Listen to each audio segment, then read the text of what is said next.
Hello and welcome to Mark and Carrie from the Watson Institute for International Public Affairs at Brown University. Hello, Blyth. Welcome to May. Yes. How are you? It is finally May and it's wet, which is kind of interesting because all of Europe's already in a drought. So once again, nobody knows what's going on with the weather and it is what it is. What have you been doing? I just wanted to add something to that. I saw there was going to be a heat wave in the UK, in London, for the Coronation, and people were excited because double bank holiday, I guess, as well. And then, so I just was curious what the temperature was going to be, and it's like high of 63. So I thought like that was like a funny heat wave. Yeah, that's more like it. Not a lot going on, just end of the semester sort of stuff. What's going on with you? Well, there's plenty going on in the news. Yeah. Shall we turn to that? After all, that's what we usually do. That is true. I don't know if you watched, because I'm sure you did, first thing in the morning when President Biden re-announced via a 3-minute video that he was running for re-election. Shock. Mm-hmm. And the campaign slogan, or at least the video for the moment, the campaign slogan was, "Let's finish the job," which I'm sure inspires you to just want to go out there and knock on doors and vote for Joe Biden. Oh, it is that sort of gerontocracy problem that, we do have, very old people running everything and they don't want to stop running things. I mean, look, I get Biden's sort of thing here, right? He's cleared the field of other possible candidates in the Democratic Party because there aren't any. And then essentially, because he beat Trump once, he thinks he's the only guy that can beat Trump again, which is assuming that Trump's going to get the thing, which he probably is. So we're stuck with this kind of, what do you call it again? A remake, a remaquel, or whatever it is. A sequel that's a remake or something like this. I don't know. I mean, we will, but it just feels like another year and a half. If those are if Trump gets the nomination, I agree with you. It looks like he will. And just to redo 2020 or whatever year that was that we had to redo it.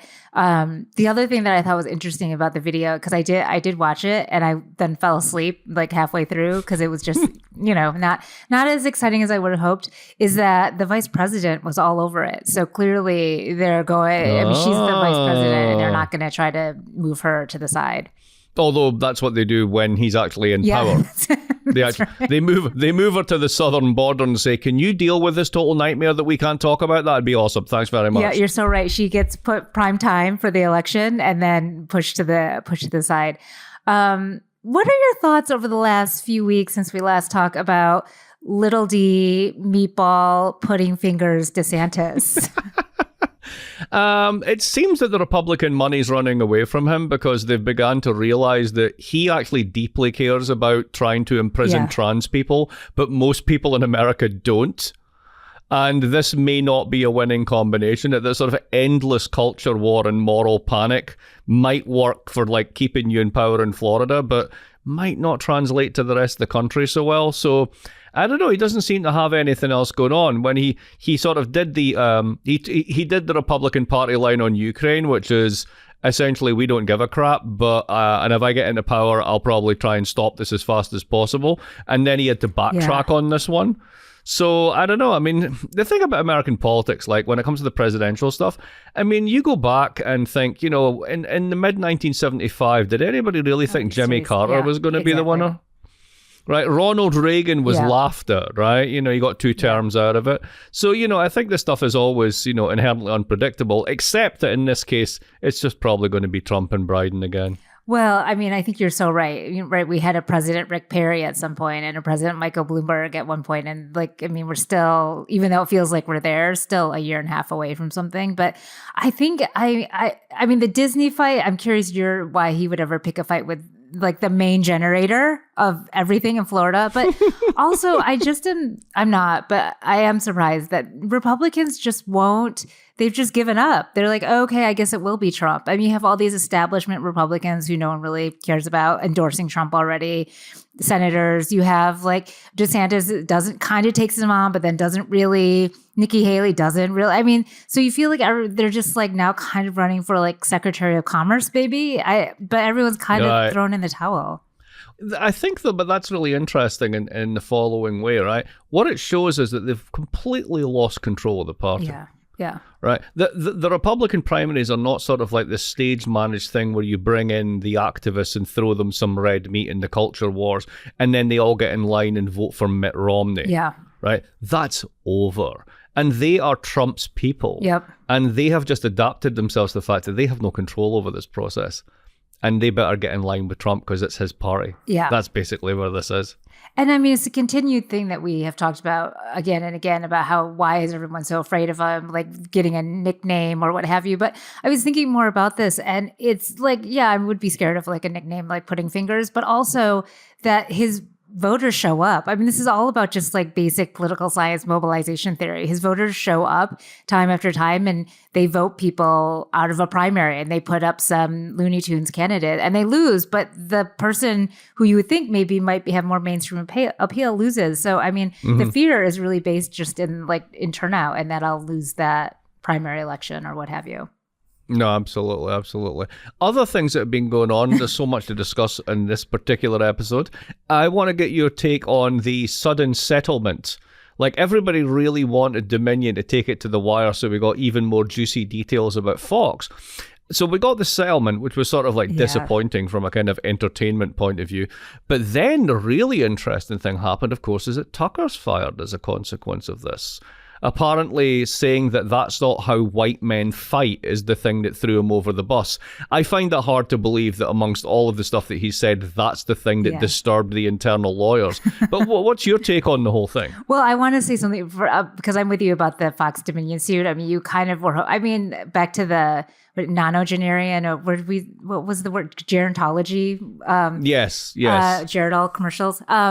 Is that I was kind of wanting to see Rupert up there on the stand, but I think the thing that made me laugh the hardest is people were saying, commentators, $700 million or whatever the settlement was, is a lot of money. It's not a lot of money for Fox, and it's not coming from like Rupert's checking account or something either. And the other thing, and I saw this a little bit on Twitter, was that Fox gets like almost $2 billion from cable user fees. So people still have cable, right? There's these fees that you pay, and Fox charges more than the Oprah Winfrey Network. Right, exactly. Anybody else, so right? Yeah, in fact, this money isn't even really going to be a rounding error for Fox because they'll increase the user fee by just a tiny little bit. And so the people who have cable will actually pay for this settlement. So I just thought it was an interesting, the commentary around it about the settlement. I mean, the Tucker Carlson thing I thought was really interesting, and all of the behind the scenes and whisper and gossip. For me, it boiled down to you can't drag your boss on text. Like, you can be racist and sexist and anti-everything and be just a real jerk on TV. But once your texts are publicly revealed about your boss and you call her nasty names and your boss's boss nasty names, I think that's when you're going to get fired. So that was my takeaway from it. What was your perspective? No, I mean, that's as plausible as anything else. I mean, to me, it's kind of interesting, though, that what you do is to minimize the risk to the channel, you settle. Yeah. But then you fire your biggest star, which causes people to walk, which threatens the channel. Yeah. Right, there's something about this just doesn't add up, and I don't know what it is. We'll see how it plays out. But does it lead to the long-term weakening of Fox? Well, if it does, then what it means is the strengthening of Newsmax, or like something that's even more partisan. So I'm not sure that democracy wins. Where do you want to go after this? Well, what else? Can I just want to say one more thing about Tucker? I guess I just thought it was funny, interesting to see sort of the liberal media, The Atlantic, etc., New York Times say, oh, well, does this mean that Rupert is dragging Fox back, maybe towards the center right? And I was like, no, this does not mean that at all. No. They'll bring somebody else up. It'll be fine. I mean, it's a continuation of the themes that they've been saying for a long time. And I think the other thing in the combo of Tucker and Dominion was that Fox cares about one thing, and that's about profits. And they know that what they say, the more incendiary it is, the more people they get to watch. And there's that's their profit. So they're not going to suddenly pull back on that and lose viewers. So I think it's just the basic economics of it as well, that were revealed in all of those text messages and filings and everything like that. A 4-letter word, Blyth, debt, where the debt ceiling. I mean, the debt. I don't even know where we are on due. this thing. You know the 70% of US debt is held by other Americans. Oh yeah. So essentially it's sort of like a contingent credit claim of one part of society onto another part of society in the same currency. Like, it's just, it doesn't really make that much sense. Anyway, yeah, where are we doing with this? So there's a friend of mine called Bill Blaine, who's a bond trader in London, and he has a sort of a daily he writes called The Porridge, because he's Scottish, so he would. And he has this thing called the sort of the Virtuous Sovereign Trinity, which is you have a well-functioning deep and liquid bond market. You have a debt management office that knows how to run it and to make sure that, like, you can place your stuff and it prices right and all the rest of it. And then behind all that, the third leg of the stool is a competent and credible government. Now, key to being competent and credible on this sort of bond market stuff is not voluntarily defaulting on your stuff or doing otherwise mental things. And we already had a dress rehearsal for this. It was called the Liz Truss incident. Because you will cast your mind back and remember that what she said was, we're coming out of the pandemic, the economy is really, really hurting.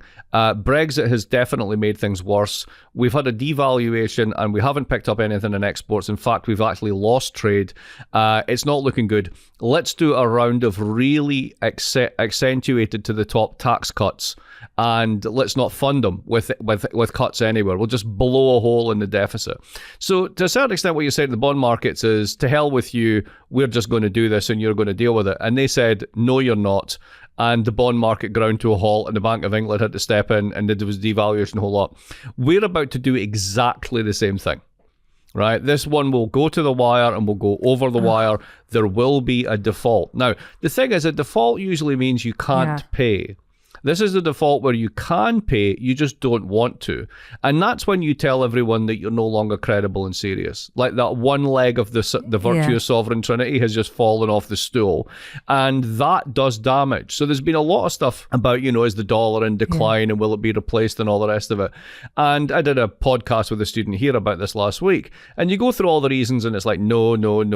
But there's one thing that can really do the damage, and it's this. It's just literally sort of doing a voluntarily harm. This is kind of like the sort of currency market and bond market equivalent of Brexit. It is just an act of self-harm. And, they said that Brexit would never happen, and look what happened.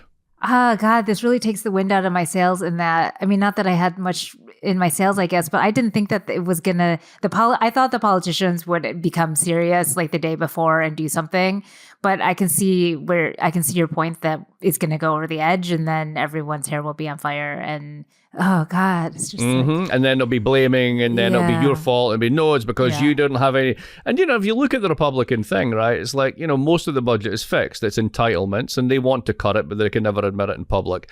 And then the other side of it is defense, and they want to spend more rather than less. So what you're left with is basically, all right, what's marginal and vulnerable, right? Food stamps, right? So we're going to get rid of food stamps. Like, what exactly is the causal connection in your brain when basically taking away the sort of the dinner on the table from the kids of the poorest Americans somehow improves the economy? Right? Like what exactly is that? Well, it's just wasteful expenditure. Yes, of course, because starvation motivates you. I mean, like, what's the causal logic here? It's really sad because it's just nonsense. It's literally just nonsense. Right. No, it's just politicians being dumb and just putting power in front of or whatever their political interests are in front of this important issue. What does this do about a potential recession? Does it put us closer to being in a recession if in fact there is one, or are these two separate things?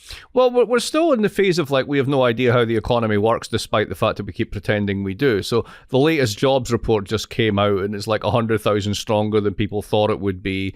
But there are other indicators, right? Pick your indicator, and this is down or this is up, and there's the whole thing about are these banking stresses as money leaves the more vulnerable regional and smaller banks and goes to the big banks, is that going to have an effect on credit? Yes, it is. Does that mean the Fed doesn't have to tighten as much? Well, they only raised it by 0.25. Inflation's falling. Maybe it is, maybe it isn't. It depends on the indicator. So basically, nobody knows really what's going on. So you chuck into the middle of that a bunch of ignorant yahoos who are about to say, full faith in credit, whatever, right? And pull a Liz Truss. That could tip you into recession. It really could. It could really tip you into like a bad place, because the United States has this unique position of being the global reserve asset, right? The United States debt market is what everybody uses as a savings bond. And if you turn around and say, we don't care, we are not going to pay anything back, we're not going to pay you the interest on these savings bonds, it's like, what? You know, this is big stuff. So we'll see where that one goes. But in terms of the Fed, as far as I can figure out, they're just basically trying to figure out what's going on. They don't really know. Inflation's not as falling as fast as they'd like. They've hiked another 0.25%. They'll talk tough. It's just a continuation of what we've seen before. Happy days. Wow. Happy days, exactly. Awesome. Tell me about Clarence and Ginny and sort of secret tuition payments, secret consulting payments, unlimited foreign holidays of absurd luxury. I mean, is this a thing, or is it just once again it'll be swept under the rug because the partisan advantage is too good? Well, I mean, we've talked about this before, but the Supreme Court was there are three branches of government. The third, it was always the one that had really high American people were like, yes, the Supreme Court, like I approve, 70 to 80%, and Congress was like 0, and the president is, slightly better than 0. So I think this is an interesting moment from an academic point of view. The Chief Justice has refused to testify before the Senate on these ethics issues. I didn't realize. I thought that when you became a Supreme Court, you had to put everything in a blind trust. I think that's like everything. Like some do, some do not. I don't know. I mean, Clarence Thomas, I think, is so vilified by the left. But then with a little bit of like, I don't know how far I can really vilify this person. So it's hard. I don't think it really goes anywhere. God, this really continues the theme of being a kind of a buzzkill, because it's his job for life. And he can take the slings and arrows. Does he really care? Probably not. I mean, he still got these payments and he's still going on a yacht. He's probably going to do it this summer. And that's kind of it. What else are we going to do? Impeach him? Yeah. And that's not going to happen, right? Right. But again, it shows this thing whereby, if you're a federal worker and you take a free hamburger at lunchtime, you can lose your job. Yeah. And, you do this and you take, you have basically a kind of like lesser known son who isn't your biological son. And then you get a billionaire to pay for their expensive private education. And that's totally fine. Yeah. It's like, what? Our public official, there used to be, some, I could be publicly shamed, but I just don't think that exists anymore.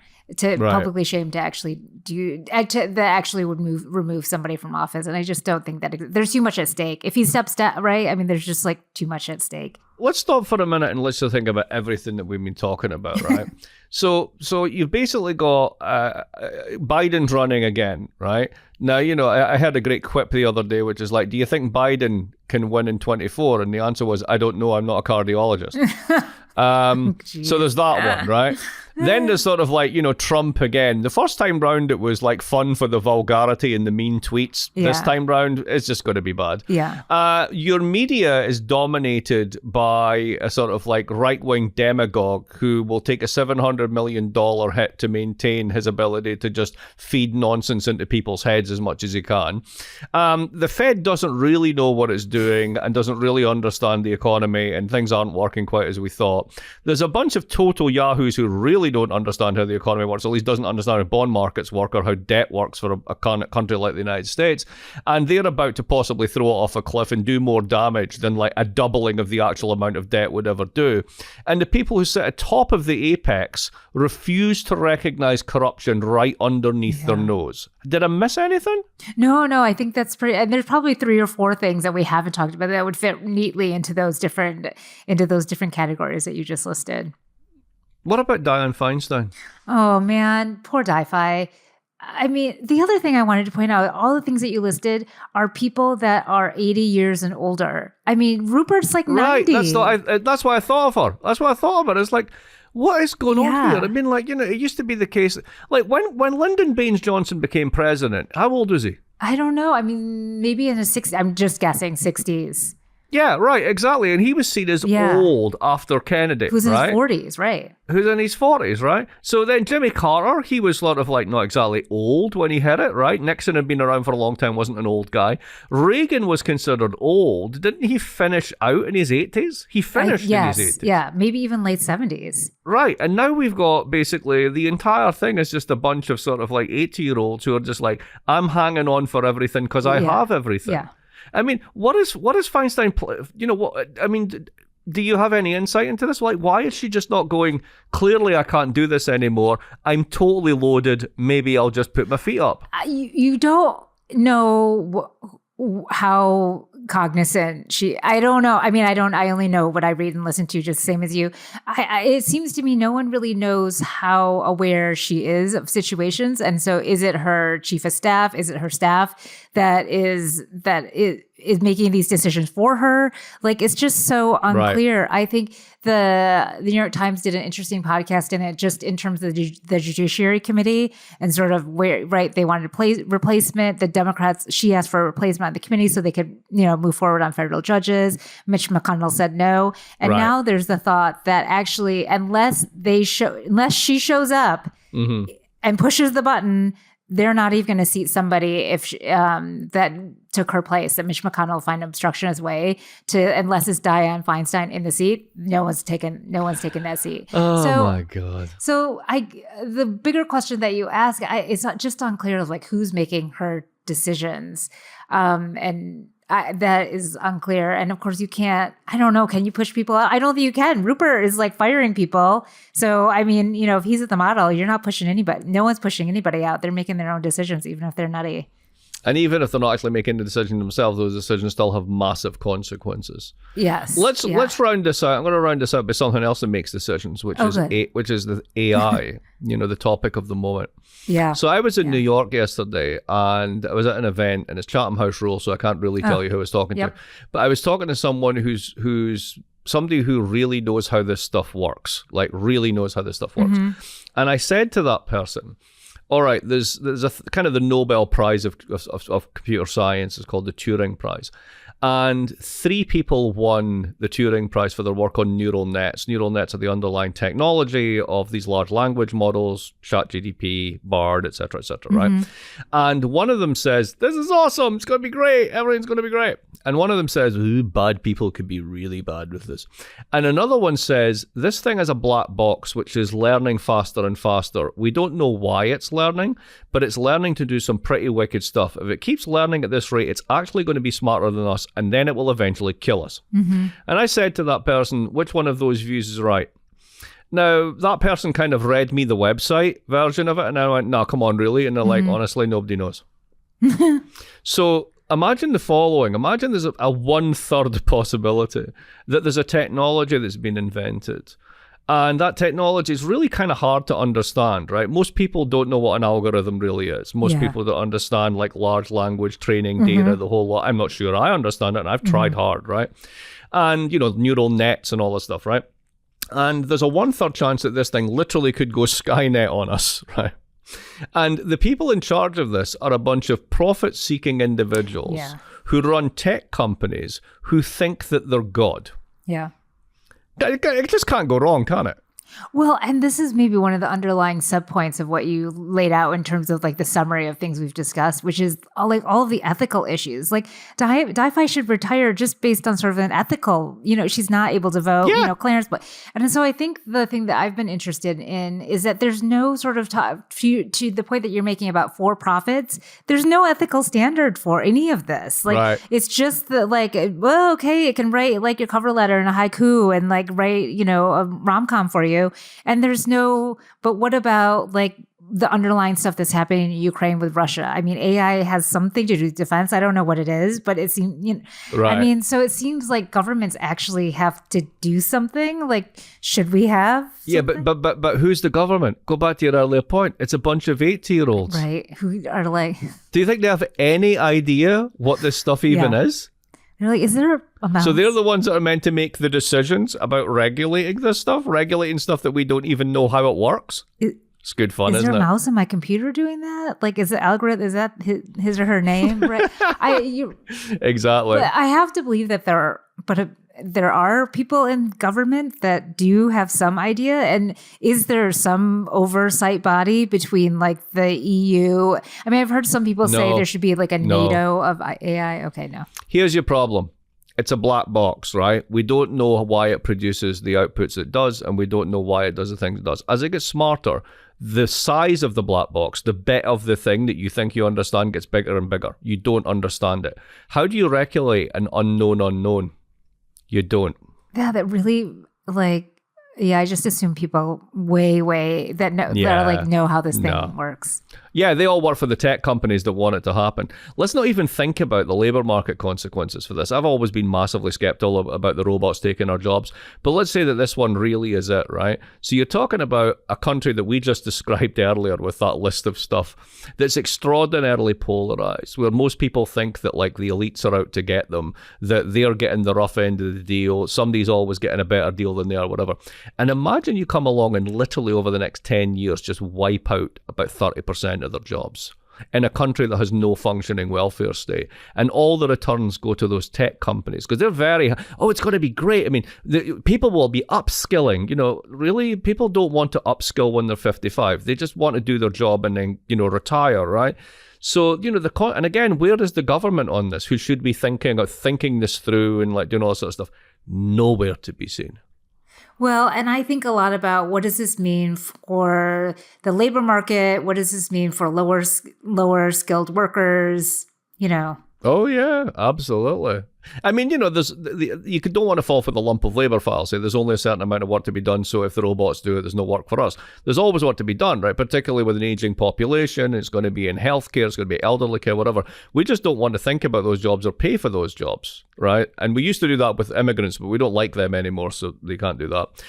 Wrapping this up, darling, because unfortunately I have to run off at the end of our recording. But I do want to put in a plug for the fact that Britain is getting its act together, and we're going to have a celebration of an actual patriarchy, King Charles. Is it the second or third? It's the third. King Charles III, an actual coronation. What do you think? Are you excited about it? I'm super psyched for the coronation. I mean, I think it's a little bit odd that in 2023 that we're celebrating this like 76-year-old ascendant to the throne for a country that has looted natural resources all around the world. And the royal family has accumulated wealth based on those looted natural resources and that take money from the public, but we're not really even sure how rich they are or how much they don't pay in taxes. Yes, exactly. And you might have seen the Guardian articles. They're trying to sort out exactly how rich the royal family is, and they've met all of these barriers. Essentially, the Buckingham Palace has said, it's none of your business, you don't need to know this, etc. So the transparency of the royal family as public figures is zero. How about his brother is reputedly a sex offender? I mean, come on. It's just like, it's absurd. So my favourite bits of this are the whole thing of you have to swear an oath to the king. And rather than it just being the people in Westminster Abbey, the whole country's meant to swear an oath. And some people are saying that because they've done this, under some interpretation of English law, if you don't swear an oath, then you're not really subject. So then you can do whatever you like. So we might be inadvertently about to finally really legitimate the sovereign citizen. I think that's awesome. You can actually throw off, or people who are not subjects of the king can throw off the mantle of the patriarchy. Go citizens of the UK. Yeah, there's an interesting consequence. Exactly. I was talking to one of my friends who's a public school teacher in Oxford, and he teaches 4th, 5th, and 6th graders. And I asked whether any of his students were interested or with the coronation. And his answer was like, what? Who? Essentially meaning his students don't know, and they're not really connected to the coronation stuff. Yeah, the Daily Mail newspaper will be basically like, hang anyone who doesn't sing the national anthem for 24 hours straight. But other than that, nobody will really care that much, I don't think. So maybe we can try to end on a slightly higher note and maybe talk about our summer plans. Any summer blockbuster movies on your list to see? Have you been back to the movies since the pandemic? I think so. I might have seen Batman, but now I don't remember. Wait, so have you been back to the movies? I can tell you I haven't. And I look through the films that are being released. And this goes to sort of, I remember years ago I said that Steven Spielberg was writing this. He said that the Marvel action films, the superhero films, they're going to go the way of cowboy films. Like, I think by the mid-1950s, 1 in 3 films in Hollywood were cowboy movies, and then by like 1963, there were none. And people just got sick of it. And I think that was it. You went through that entire Marvel thing, you know, building up all these characters and 20 different movies or whatever. And now they want us to do it all again. And you're just like, no, I just don't care about any of this. And there's a fifth, speaking of gerontocracy, there's a 5th Indiana Jones film. And he's 75. I mean, enough. It's just too many bloody old people doing stuff. Go retire. Right. I mean, go put your feet up. Exactly. That's what I'm going to do for the summer. I'm going to put my feet up. Well, you really deserve it. But I hope before you put your feet up, we'll get a chance to talk again, because I'm sure there's going to be tons of stuff to talk about. And I chuckle. There's Supreme Court decisions that are still waiting out there for us. I'm sure more stuff about pudding fingers, another Trump indictment. You just never know, Blyth. And he'll still run. It doesn't make any difference whatsoever. Yeah, you know, the saga will continue, and we will be there to comment on it. Well, Mark, as always, great to see you. Good to talk. Thank you all for listening. Always a pleasure. Bye, everyone. Bye.